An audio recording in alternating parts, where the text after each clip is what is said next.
Welcome back to the Overnight Success Podcast. I'm really excited today because we have our first guest on the podcast.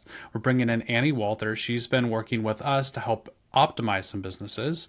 And then I also have my business partner here, Christy. There are going to be three of us. We're going to be talking about some ups and downs, all of the lessons learned along the way. But with that, I'm going to hand this over to Christy to introduce Annie and her great bio. Absolutely. We're so excited to have Annie Walther here today. She basically has tons of business strategy experience. She's got over 20 years in corporate development. She's worked in corporate events, food and beverage, senior care, finance, medical. She's even helped manage 7 wedding venues during the COVID pandemic, coordinating over 150 weddings in just 1 year. So she's a powerhouse. We're super excited to have here. She took 5 of those businesses over the 7-figure mark, and the other ones were actually already there. So she's a wealth of knowledge with business acumen. She also mentors in several incubator spaces, including Geekdom with startups and at local high school incubators. So I am very excited and honored and proud to call Annie a friend and a business colleague. But more importantly, I would love to turn it to her and have her kind of kick us off. Annie, tell us a little bit more about you. You've got an incredible bio, an amazing resume, but let's hear from you. Thank you so much. Yeah, it has been a crazy ride. I found and adore that quote from Steve Jobs about how you can always connect the dots looking backwards, and that has kind of become my life mantra.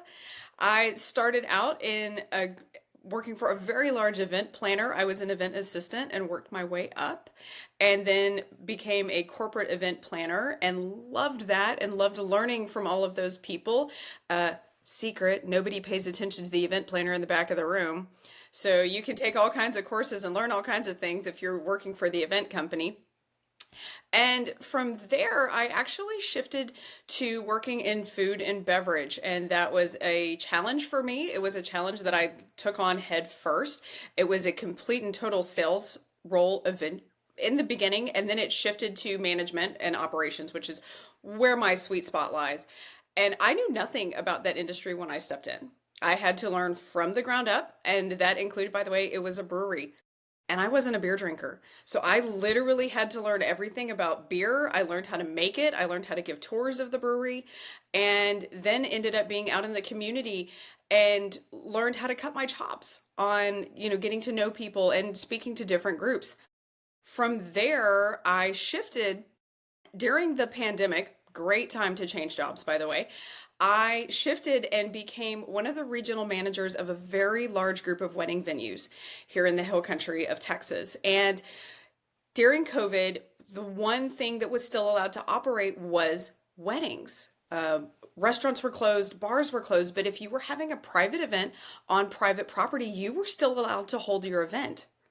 And part of what we saw that came out of COVID, 5 years ago today, by the way, was that weddings were still allowed to happen, and people were just diving in and getting married and celebrating the people that they were around.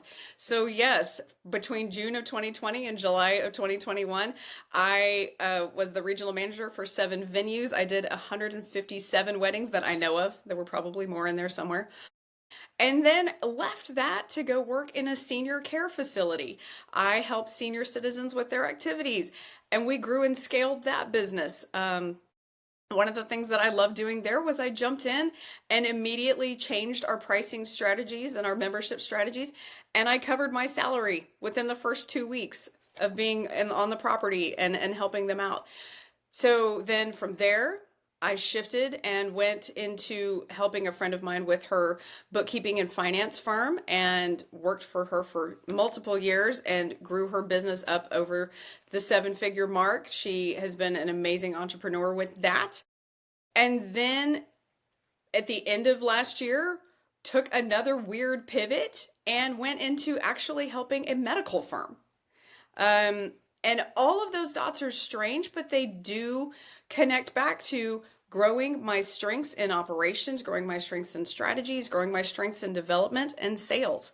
So what I've learned over the last 20 plus years is that it doesn't really matter what the industry is. The basic pieces are the same.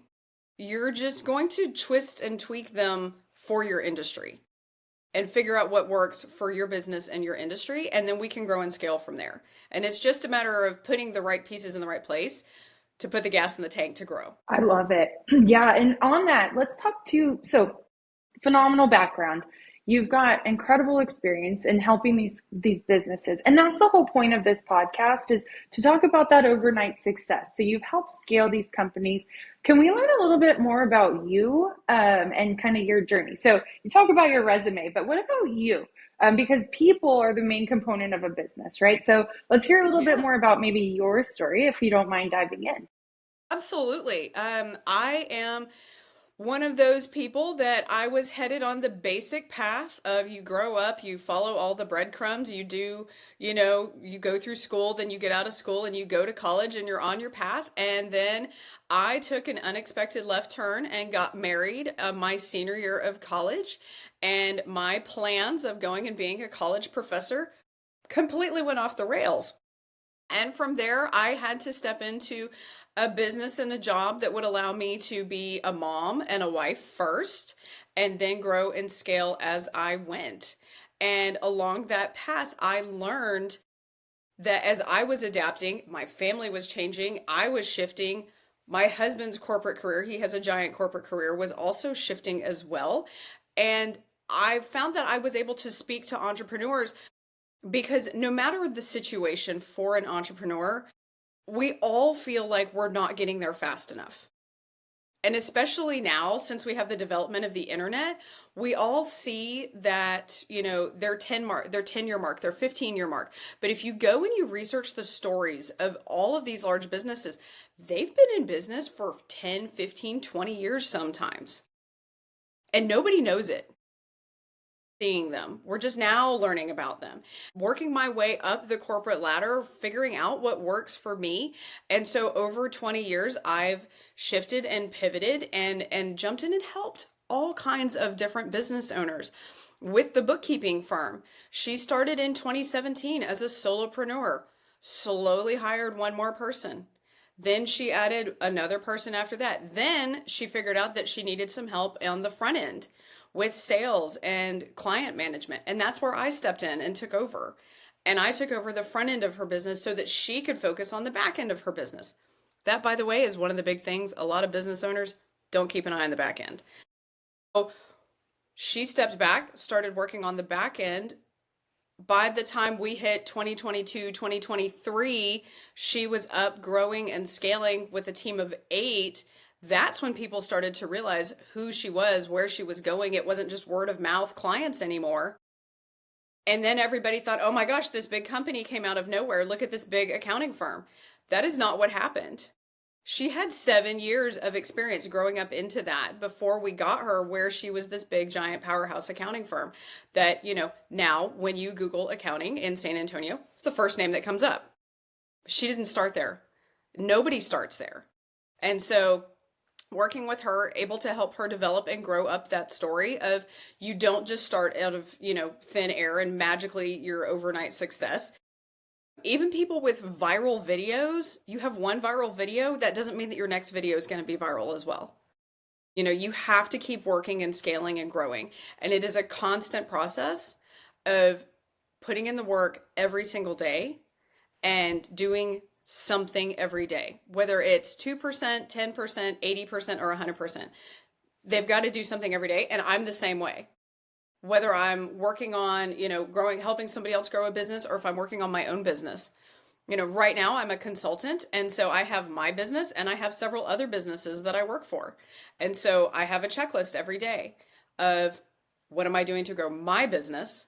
And then what am I doing to grow their businesses as well? Checklists are so powerful. Yeah, John, what do you thought? I have so many different thoughts there. One, I want to go back to when you start on your bio. I love the brewery discussion because I feel like a lot of breweries are started by guys that love beer and they figure the business part out. Here you come in, no love of beer, and you figured out the business, which proves that hey, if I can take this things that I learned from company A, which might be a bookkeeping or a wedding venue. I know that's not quite the order, but and then it applies very similar to the food and bev industry, which is really cool. Now you're talking about like the different places that you come in. What is one of your favorite places to come in? Is it like, hey, I'm coming in to help you just scale from doing a sales marketing perspective? We're talking about the back end. What do you enjoy most? I guess like because there's always like that hockey. There's that hockey puck or a hockey stick trajectory at some point. Yes. Like where do you typically come in, or when do people give you a call? And then like where do you have the most fun? So typically businesses will give me a call when they've crossed 50, maybe $100,000 in sales, and they're starting to realize that the business is becoming larger than they can handle on their own. They don't know what it is, they don't know exactly where they need help, but they're starting to realize that they can't play the whack-a-mole game in their business anymore. Once they hit the point where they can't figure out what they need to manage, that's typically where I step in and start helping them figure out what they do want to handle in their business and what they don't want to handle in the business. And that's the first step with every entrepreneur is what do you actually want to do in your business and what is something in your business that you really don't enjoy doing. You don't like doing it and you're not good at it. Those are the things that you need to get off your plate first is the stuff that you're not good at. And then you can scale your way up to outsourcing the parts that you're okay doing them. Maybe you're not great at doing them. I guarantee you there's somebody else in the world that's amazing at it. You should find that person. And then what you want to end up with is sitting in the overview position of your business, working on the items that you really love and enjoy. That's where you want to end up, is sitting at that 25,000 foot view, doing the things that you love in your business. One of the things that I've noticed in business owners is they will actually outsource something that they like doing because they think that they should. If you're a business owner and you're great at content creation and marketing, don't outsource it just because somebody tells you that you should outsource your content creation and your marketing first. Outsource something else that you don't like. And so a lot of times I jump in at that point where they're not sure how to make the decisions and they literally just need backup. They need somebody to tell them, this is what you should do to move forward and gain traction. Sometimes that puts me in a position of saying something that a business owner doesn't want to hear. Sometimes that puts me in a position of, okay, we have worked our, everything on parts A and B of a business, but we have not paid attention to, C and D. And now we've got a real problem and we have to start over. I have stepped into businesses that were making $10 million a month. They were growing and scaling like crazy. I mean, $10 million a month is an unbelievable amount of money. And they had absolutely no way of tracking it or holding on to it on the backside. They didn't know where it was coming or where it was going and what was happening because they had grown and scaled so quickly that they didn't put enough money into the back end of the business. Everything was forward facing. And so I was able to jump into that business and say, okay, wait, we've got to take some time. And it literally only took 2-3 months to reconfigure and figure out this is how we set up a business. This is how we create an appropriate workflow. This is how we're going to onboard. Once you start getting the puzzle pieces into place, the business actually opens up and we were able to create more capacity. And so now they're even more successful than they were. So cool. Great. Yeah. Christy, go ahead. Yeah, I'm just blown away, Annie. I always love when we have conversations. We have a lot of conversations offline too. And excuse me, one of the things you were just talking about in the book Traction, they talk about delegate and elevate. And I think when we look at an overnight success story, you really do have to learn how to delegate.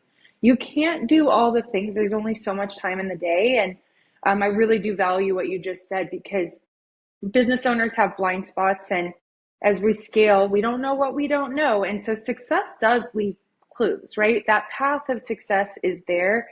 And in your experience, I'll even step us back. Let's talk for a second about your mentoring experience. So John asked you what's your favorite idea or step, what's your favorite point coming into a business? But when you look at the mentoring opportunities that you do, and you're a phenomenal mentor, and I consider you a mentor as well. So I'm really glad you're in my orbit and we're talking. So where do you get fired up? And when we talk about the strategies too, you are very good at helping to outline. I think a lot of business owners are intimidated by the financial component. And so two things here, sorry.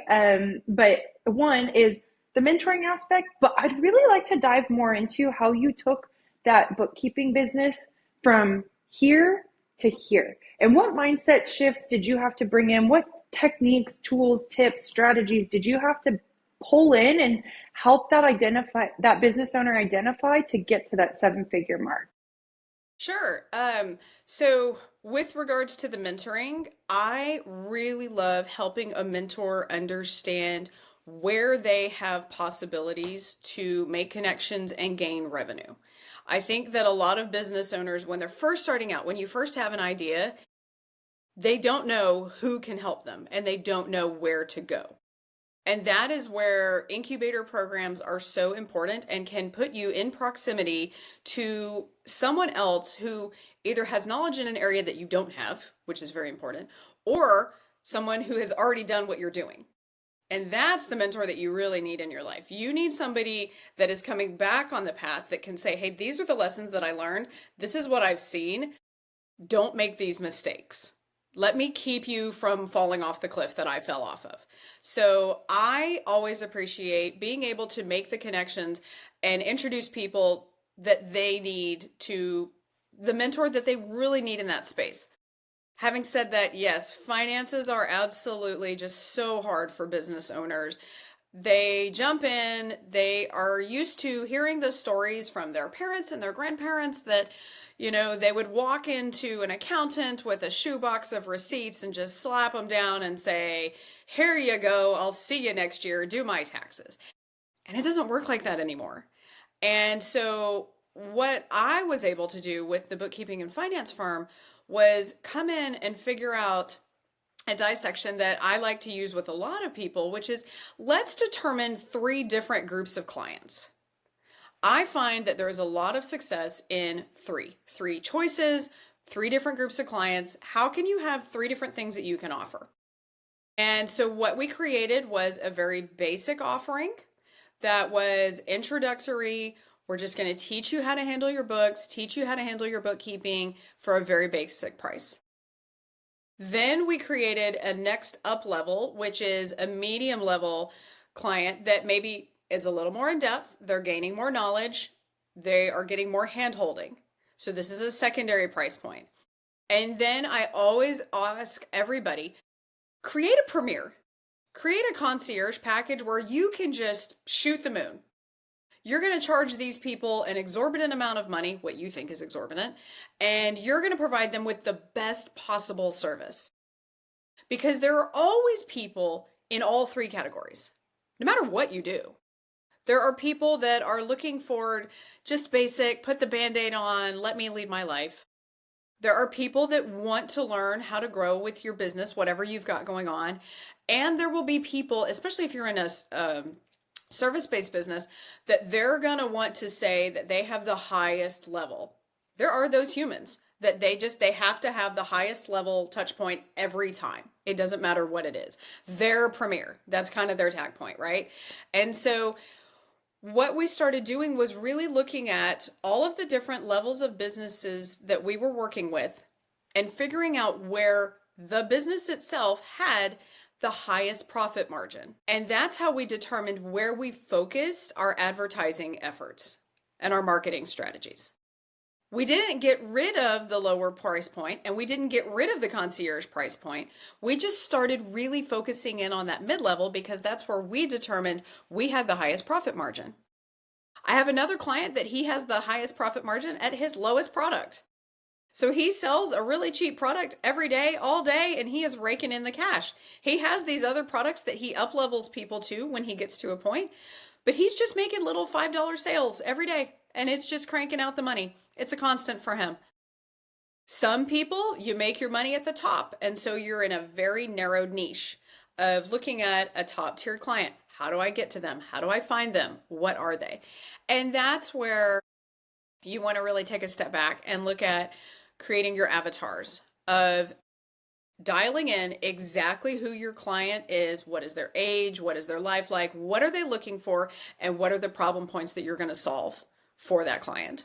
And then you can run with it from there. Once you know who they are, then you can run with it. Annie, you're speaking my love language. John, what's coming up for you? Well, I always love it's always funny because I think sometimes consultants get bad reps, right? Because they kind of come in and change everything. But at the same time, as a business owner, Christy, you always use the you can't read the label when you're inside the jar, right? Like that, this is the prime example of that where you're doing good work. You mentioned a business making $10 million a month. Like every business owner listening to this, like, how could I, like, I wouldn't know what to do with myself if I was making that. But really, like, they're just barely making it, right? Like, it's like building the plane while it's in the air or building the Yes. tracks as you're crossing them. And I love how you can bring that in. And it is always amazing sometimes. Like, I'm sure you sometimes have the question, like, how did you make it this far? Right? Like, Yes. we always have those people sometimes too. Like, I've seen, like, they find that niche or like just a very basic thing, and you talk to them and like, no offense to those people, like, you're not that smart, but how did you get to this level? But sometimes you just find the right thing or you find the right market, and things work like that. So I love that you're able to kind of come in there and help them get their head above water, because I think as business owners, you have this dream of creating this well-run business and all this and that, and you've actually backed yourself into a corner, building a job where, to your point, I think it was in the E-Myth where they talk about like a baker, right? She's amazing at pies, and they say open up your own store, and then now she's a bookkeeper, she's doing all these things, and then she was the one that outsourced the baking side of things, so she could handle Yes. the bookkeeping and the marketing, to your point, backwards of everything, and then she ended up like falling in hate with her business. Miserable. So I love that that's what's going on here, and like you're kind of helping do that. And as business owners, again, 7 years in, you might have been like barely you might be barely keeping your head above water this entire time. Yeah, it's always amazing to me how different business owners have different strengths, and it just depends on how you're able to communicate and understand.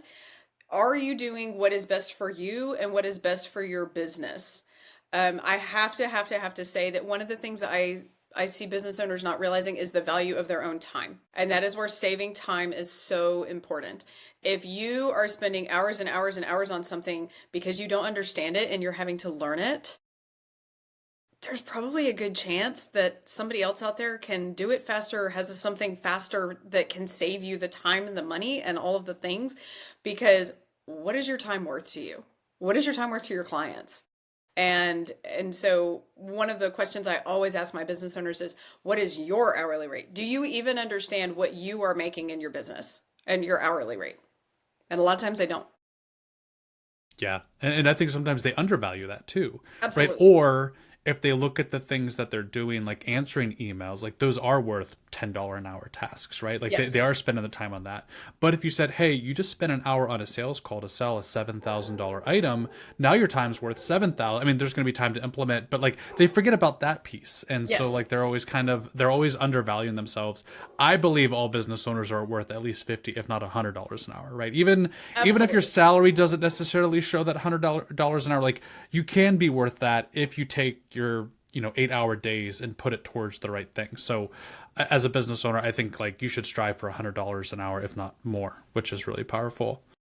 One thing I want to kind of pivot to, Annie, a little bit is kind of more of those life lesson stories. So whether this was with a within a business or kind of on your own journey, we talked like the couch surfing type mentality. Like, what was a time where I don't want to say drowning, that might be a little bit too dramatic, but one of those moments where you're like, I don't know if I'm going to quite make it out of this. I'm having a hard time breathing, late Sure. nights, not sleeping. I would love to hear Sure. one of those stories, because as a business owner, a lot of times we can feel like we're drowning, right? It's like, are they might be ready to throw in the towel, not realizing that, they might be one person, one hire away from like being able to bring their head above water. So I kind of love to hear that typical interview. Like, tell me about a time where you had a struggle and you got out of it. That's exactly what I'm asking here today. Yeah, actually, so my personal struggle with that is actually closer than not, because since I stepped out on my own at the end of 2024, I have lived that moment more times than I even want to think about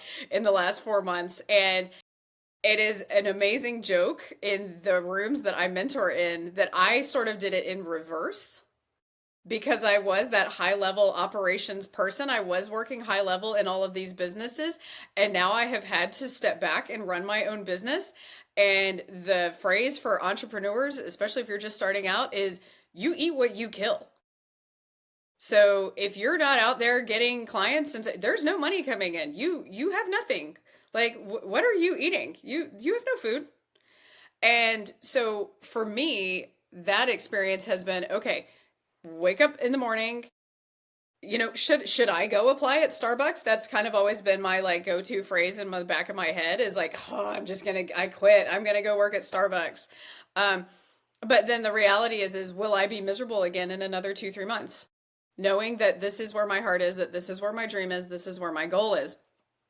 I went into a business one time and the business owner, this was his sort of retirement plan, and he had created the business out of just a passion project, and it was growing and scaling. And everyone that walked in the door had this epiphany of, oh my gosh, you could do this. Oh my gosh, you could do this. Everybody had an idea about how to grow and scale this guy's business. And he had honestly no idea how to run a business. I was watching him, bless him, spend at least a full day reconciling his books every month. And I'm not talking hours. I'm talking like a day. We knew that he was going to spend a full day on the 15th of every month. We would not see him. This was his thing. He would not let us outsource it to anybody else. He was just determined that he would figure this out and he would do this. And then he would get really frustrated because he would see the numbers and he would come down and he would be throwing up his hands and say, that's it, I quit. And then we would turn around the next day and have just an amazing day of sales and bring in thousands and thousands and thousands of dollars. And so then the next day was, oh my gosh, this is great. So then we have like 15, 20 more days of like, oh my gosh, this is great. Oh my gosh, this is great. And then we have another day of a task that he doesn't like to do. And he's, oh my gosh, I'm going to quit. I can't take it. I'm going to slip my wrists. Get me out of here. And I think what you have to have are two things. I think you have to have backup. I think you have to have somebody around you who is saying to you, whether it's a business partner, a lot of people aren't great with business partners. Business partners are hard. You have to have really good boundaries there. But I would say you have to have backup and you have to be humble enough to understand that you need help. That you're going to have to get those moments, even if it's just somebody that you can send a quick text to and say, hey, today sucks. Today really sucks. I'm not doing what I wanted to do. I'm not growing the way I want to grow. Should I just go back to, flipping burgers somewhere? Like, really, why am I doing this? What should I do? And my answer to them always is, okay, but if we put you back to flipping burgers, are we going to be sitting in this exact spot again in 3 months? Where you have, you flip burgers and then you pissed off your boss at the burger joint. And so now you're back to being an entrepreneur. Or do we put our head down and figure out what the next step is? Martha Beck talks in her book about turtle steps. And I firmly believe in turtle steps. Turtle steps are where you just figure out the next slow step in front of your face. And that is how you get above water. Is you just slowly, one step at a time, okay, how do I get above water? And on a personal note, the way that I get myself out of those moods is exactly what you just said a second ago, John, which is I have a mantra and it's a horrible mantra. Everyone can adapt it if they want to. I remind myself every day that there are dumb people that are very successful. I love that. That's all the motivation anybody needs. It's negative. You're not supposed to talk negative to yourself, but I do have moments where I wake up and I'm like, okay, Annie, there are dumb people that are successful. You can do this. Put your head down. What is the next step? Where do we go from here? I'm sorry, but that's my mantra. That's what gets me going through the day. I think that you have to have that group of backup. And I think that community is important as well to just really get up and get going. I do have a friend that is currently couch surfing and he is growing a very big business and he has put every dime into that business. And, he just promises all of us that, hey, we're gonna, do the thing. We're gonna, this is going to be the business and I will pay you back at some point. And he is that couch surfing. And I see it on his face. I see it all the time when he's giving his presentations. He's just he has a moment where he just kind of has this breath of like, why am I doing this? And then he starts talking about his company and he lights back up again. So, it's the up and down. You touched on a lot there, Annie. And I think being an entrepreneur, John Clark and I are business owners, co-founders in this company, the optimization specialists. And it's fun to have a co-founder. I know a lot of people do start businesses as solopreneurs, and that's also powerful, but burnout's real. And some of those things that you're talking about are mindset, right?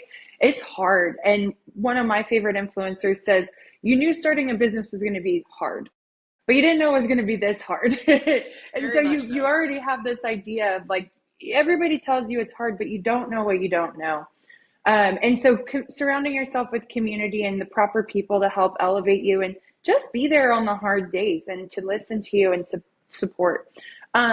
So on that note, I think you're a wealth of knowledge, Annie, and we're so thankful to have you on this podcast today, and would love to bring you back at some point in the future. We'll have other guest episodes as well. But if you could give our audience one nugget, if you could pull one nugget of advice, because you've given a ton in this episode and also in the time that I've known you, what would that one thing be? And especially behind the lens of overnight success.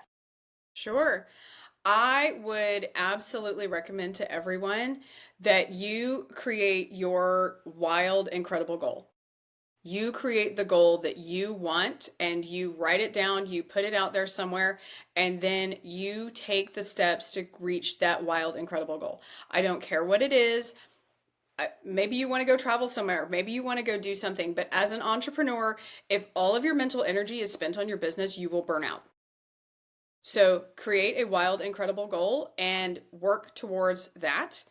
That will give your brain something to work towards. You won't get stuck in the mud of the day to day if you're working towards a huge, big goal. Wow, that's powerful. I think in a world of like watching other people grind and kill it, it's hard to make like a side goal or whatever. But to your point, that's what's going to keep the energy going. I think in my world, a lot of times this business does bring joy, right? Like there's always down moments, but there is fun in there. Like I always have to watch myself because there's times where I think about the business probably sometimes too much, to your point. And like, so it's cool if you can use that as an energy builder, but at the same time, like if it's always on there, then you don't have that breathing room to go enjoy a walk on the beach or whatever that thing is. So that is really powerful. I thought I read all the self-help books. That's a new one for me. And I love that. Amazing. Awesome. Well, Annie, where can our audience find you? Absolutely. So, of course, I Instagram is my home. It's really where I kind of started. I'm Gen X, so I'm a slow adapter to all the things. But my Instagram is Annie_strategies, and I put free content out there every single day, business strategies that they can use. I'm also available as Annie Walther on LinkedIn as well. Fantastic. John, any concluding words here? No, I mean, thank you, Annie. This was great. Like I said, we've been working with each other, but every time we sit Wonderful. down and jump on a call, always learning new things. I love hearing the stories too. I love that you've worked all these different businesses, a lot of similarities in between the two, and all the places you've been, including brewery and everything else. So thank you, Annie, for joining us. Yeah. Thank you, Thank you Annie. so much. We'll see you later. Bye.